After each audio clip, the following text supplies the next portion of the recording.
Welcome back to What Arty Noobs for General Disturbance.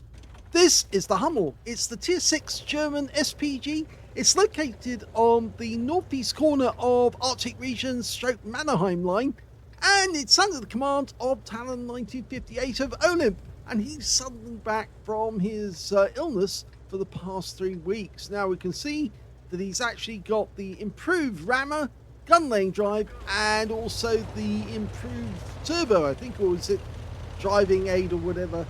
I can't remember what it is, but there's so many of them. But anyway, he's back in action, and so is Angelina75. They've both been off ill, and so is little Remy as well. Now it's a 15 centimeter howitzer. It's capable of doing 600 or 480, sorry, because this is a 15 centimeter with the stock gun, 480 alpha, 38 millimeters of pin, and 6.7 meters on the burst radius. The standard reload 25.31 seconds, and he's got it down to 20.50. Okay, and Arnie's been spotted. Now, it's funny that Wargaming took that on when they used Arnold Schwarzenegger in the Christmas competition, or Christmas holding ops, because, yes, Arnold Schwarzenegger did actually buy the Patton tank that he actually used whilst he was in the Austrian Armed Forces, when he did his national service, before he became an American. Now, it took a bit of difficulty because the Austrian army had to get permission from the Americans and from the American nation in order for him to actually purchase this. I think it was down to the fact that when they were sold to Austria, there was a condition that Austria wouldn't then sell them on to anyone else. And so that's why they had to get authorization for him to actually purchase it. Of course, by then, Arnie was an American citizen, naturalized American. And that's mainly down to the Second Amendment, that he can actually buy a weapon like this and have it in his home. Although it is a bit of a gas guzzler, and of course Arnie is, shall we say it, well, he's not exactly a climate change fanatic, but he does believe in it. So we'll leave it at that for the moment.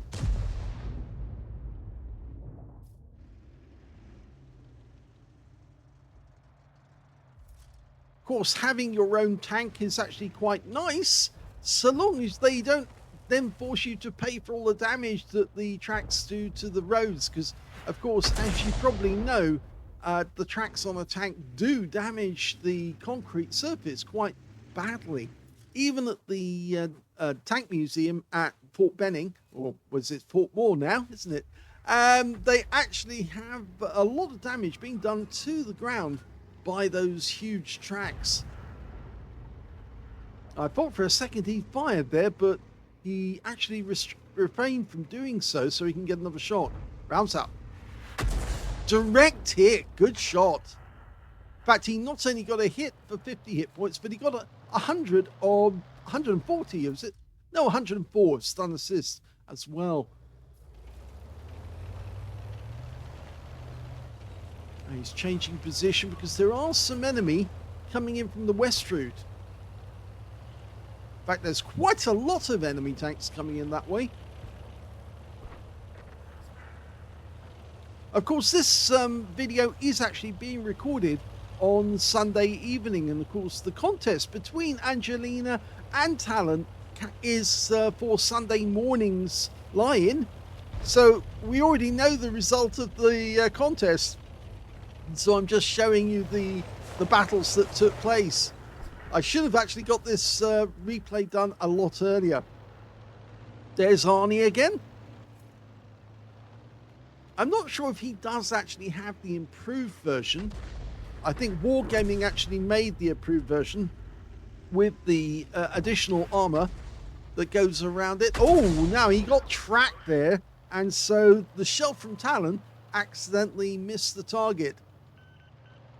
Now he's got an AMX 1357 trying to attack our Skoda T56. Now, although those 57mm rounds do actually go through quite a lot of armor, especially if they're using the APCR shells, it's a bit difficult to take down the Skoda when, of course, he's got two shots from that big gun. Oh, and the Iron Arnie's come up to help the AMX 1357, and he did manage to get a penetration there. But I think the Skoda's going down. Yeah, they got the Iron Arnie. One shot was all it took. And now an E25's turned up to help the Skoda, and I think the AMX has decided he needs to get out of there quick. It is, after all, only a 13-ton tank. It does move quickly, but that gun is really no match for the guns that are up against it, because it's a 75-pounder gun. 75-pounder, 75mm gun on the E25. 75-pounder gun would be quite impressive, actually. That would be a very, very big gun indeed. Over 100mm in caliber, I would have thought. Okay, he's changed direction. He's now firing to the west. Trying to get shots on the enemy tanks just the other side of the pass. Got a super chappy. Routes out. Looks good. Close. 121. And now we've got a Scorpion G, and he's up in the nest in the duck, or that area of the map that looks like a duck. Of course, on the opposite side of the valley, we've got somewhere that looks like a mouse or a cat, depending on your point of view. And that super chappy looks like he's running away. I think it's because it's just too much for him to stay there. They've just lost their Jagdpanther, and we're going after the Poodle. We're up by one tank at the moment, but I think that Poodle's soon going to get wiped out. And we fire. Oh, that was a good shot. And that's another kill. Or is it? No, it's the first kill for Talon. And that Scorpion G, well, he's also a one-shot. And he's very close to our guys.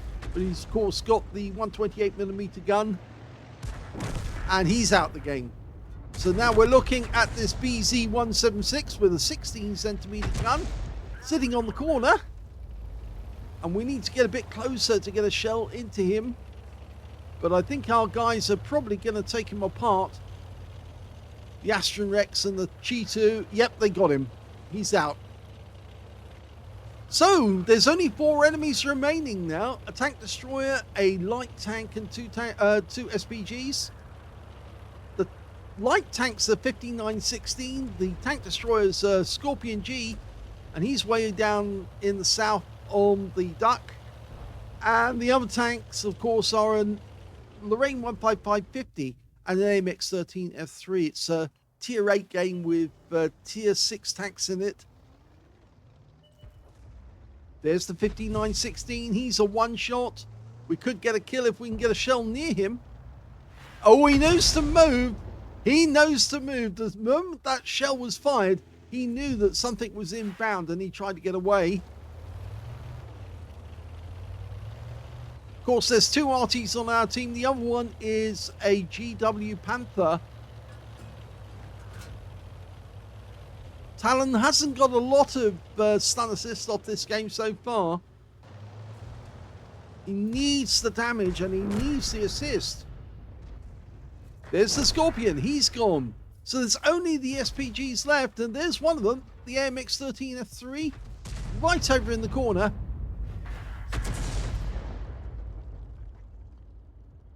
That's an unusual position to be in. I think he went over there and fell off over the cliff. And that's it. The game's over. Here's the end of battle stats. And that was the third-class tanker for talon1958 of OLIMP in the Hummel. He managed to get a bruiser medal for getting at least 5 critical hits. In fact, he got 13. And he got a Confederate as well for hitting more of the enemy than anyone else on his team. His win rate wasn't particularly high because he didn't get a lot of damage, and it's only 984 in this game. But he has actually set the standard for the contest, and we can see that the highest damage in that game actually went to the Astron Rex, who got 3,727 hit points and picked up the high caliber. Second highest damage to the Skoda T56, got a steel wall, and he got 2,020 hit points of damage. Third place went to the Scorpion G on the enemy team, 1,939. When it came to kills, we can see that the top scorer was the Astron Rex again, 4 kills to him. Skoda managed 3 kills. 2 kills went to the E25, the G2, and the T71 CMCD, and also the Scorpion G on the enemy team.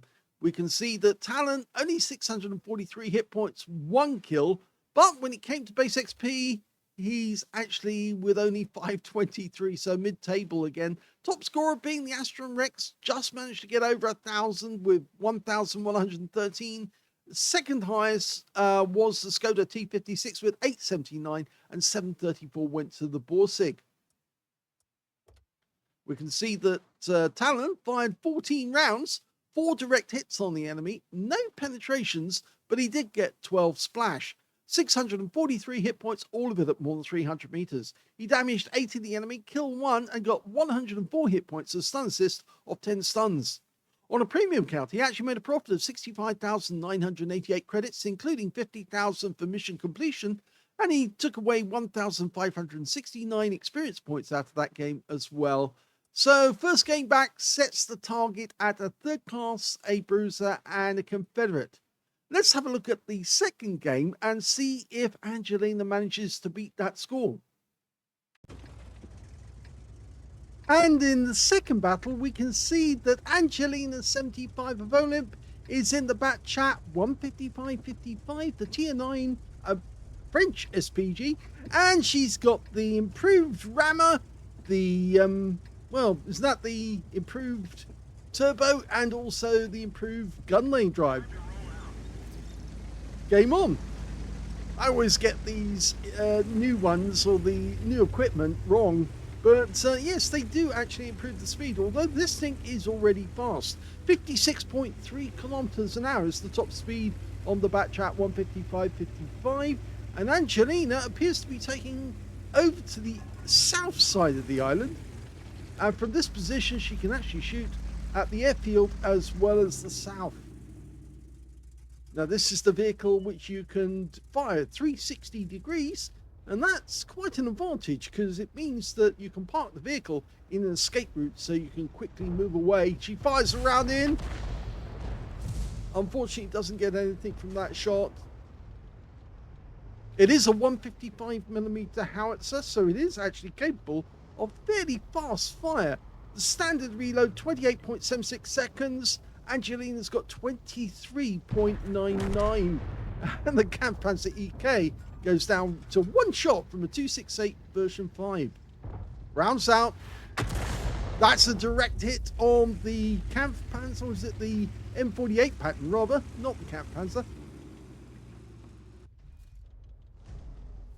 Now we can see a DBV152 just hiding behind that bunker there at the back. I'll bet he's not the only player sitting in close proximity to that spot. And the shell hits the bunker. Yes, there is another one there. It's a Bat Chat 25 ton, but I think there's somebody up hiding behind those bushes. More than likely. We're lining up to the next shot. In fact, there is a Gorilla 15 up there. So I think Angelina's going to take that guy, because if she does get a hit, it could be expensive. Yes, she does get a hit for 327. Now this Arty is capable of 680 alpha and 48mm to pin. By just shifting backwards a short distance, she's avoided any return fire, because of course they won't be looking at the same spot that she was firing from before. Okay, she's going for the enemy that was behind that rock, but she changed her mind, and yes, there is another enemy tank up there, Strib 1030, who's pulling back pretty quickly, and Angelina fires one in. Bat Chat's back. It looks like the Bat Chat is doing spotting work. There are no light tanks on the enemy team, neither on our team either, and so there's a possibility that she could actually get some hits or damage on that guy who's spotting for the team. M48 pattern, rounds out straight away, picks up another 128 from that one, and she's changed position again.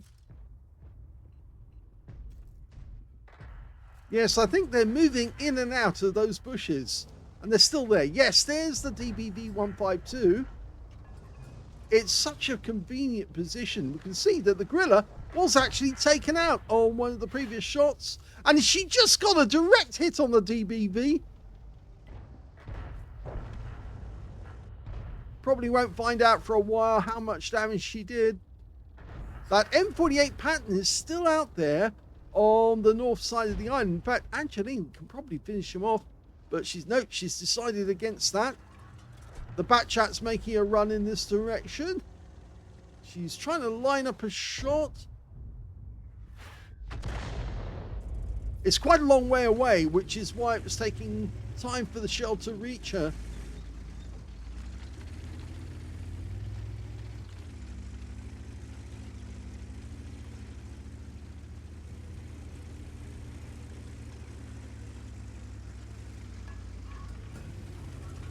Going back to the cap area. Okay, this looks good. There's the Striv 1030, and the DBV goes past him. They're both going back to the cap area. I think you needed more lead there. Oh, now that was good actually, because the Striv suddenly stopped. I don't know if he was knocked by the DBV and tracked, but he suddenly stopped, and then after getting hit by our shell, he got taken out by our Kampfpanzer Ton. And that means that Angelina picked up another 124 stun assist or damage assist. That's that shot. Changing position again.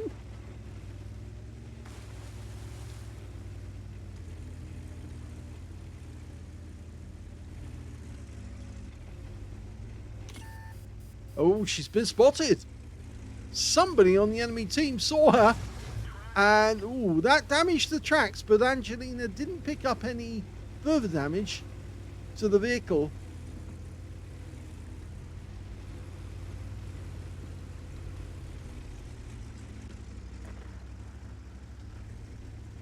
Now, something I do approve of is that Angelina's following her teammates to assist them and get closer to the enemy. They're pushing on the enemy cap area now. We can see that enemy pattern that she was firing at earlier, the M48, did go down eventually. But there are some enemy tanks still down the other end, and we're 2 up on the enemy. They've only got 5 tanks left. One of those is their Arty, the M53, M55. He hasn't been seen yet. And now we're seeing a Cobra over on the other side of the map. And she's going to fire directly over the mountain. Or I think she wanted to, but she couldn't. But there's one of the enemy, a DBV. Now she could fire from here. There he is. Oh, it's the Bat Chat. There's the Arty. Lined up, rounds out, and oh, how did that miss? That should have been a direct hit. And the DBV's up there as well. So those guys are kind of cornered. Well, there's only 4 left on either team.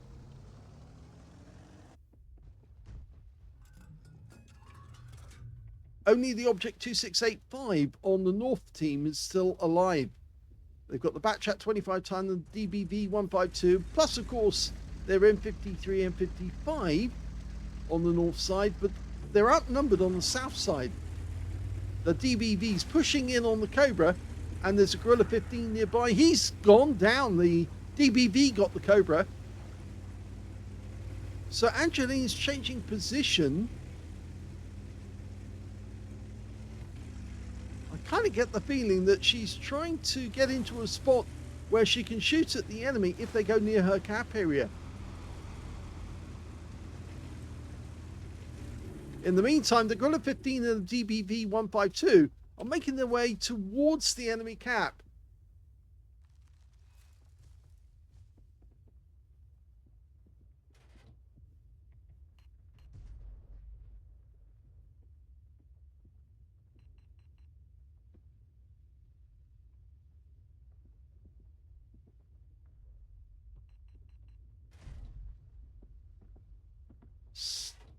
They're just coming into sight now. Any second. somewhere around this way. I think the Gorilla 15 senses them, and he's going in. He's found one of them. In fact, it's the M53, M55. So we get a second chance to take this guy out. Unfortunately, he goes down to the DBV on our team. There's their DBV hiding behind the rocks. So we've got no shot there. And in fact, now there's only two enemies left, the Bat Châtillon 25 ton and the DBV 152. So now we should head towards the enemy cap area. They've lost their DBV. They've only got the Bat Châtillon 25 ton left now.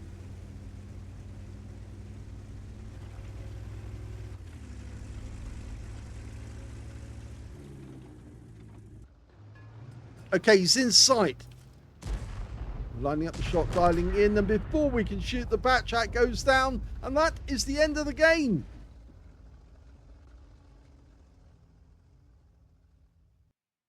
Here's the end of battle results, and that was a third-class tanker for Angelina75 OLIMP in the Bat Châtillon 155-55. She managed to get a bruiser medal for getting at least 5 critical hits. It's only showing 3 on the chart, but obviously it must have been 5, otherwise she wouldn't have got the medal. And her win rate from that one was 872. Let's have a look at team score. Well, she didn't get a huge amount of damage, but she did actually get more damage than Talon managed to get. He got slightly less than this. Angelina managed 966 hit points. The top scorer was the DBV 152, who managed 5,991, and he picked up the high caliber and the top gun. The second highest was the DBV 152 on the enemy team with 5,257. And third place actually goes to the 121B on Angelina's team. When it came to kills, well, it's this guy again, the top gun. He got 6 kills. 3 kills went to the DBV 152 and the Bat Châtillon 25 ton on the enemy team. Angelina didn't get any kills at all. But when it came to base XP, she's a little close to the center line with 669. The top scorer being that DBV 152 again with 1,230. 958 to the 121B, and then 783 to the Kampfpanzer 50 Ton. Let's have a look at detail. Well, Angelina managed to fire 11 rounds in the game, but only 3 actually hit target. No penetrations, but 8 splash. Damage of 966, all of it at more than 300 meters. Damage for the enemy, didn't get any kills, but she did get 1,276 hit points of stun assist off 8 stuns. On a free-to-play account, she actually made 5,868 credits profit, and she also took away 1,338 experience points out of the game. So sadly, she said, boy, am I rusty. Sadly, this actually means that Talon is in a better position than she is, because he managed to get a third class, a bruiser, and he got the Confederate, which is more than Angelina got, and he got a win 8, which was higher as well. But he got less hit points because mainly this was a tier 6 and Angelina was in a tier 9. So big difference on the tiers, and that's why she got more hit points in the end. He did also get 1 kill and 523 out of that game as well. But yes, it means that Talon is in the lead at the moment. But Angelina did send in one last replay, which of course I will then do now. And I will put that in a separate video. So Talon's in the lead. Let's see if he can actually win the Weekend Lion. If you enjoyed these replays, please give this video a like, do subscribe to our channel, and leave a little comment down below because it feeds the algorithm. And thank you for watching.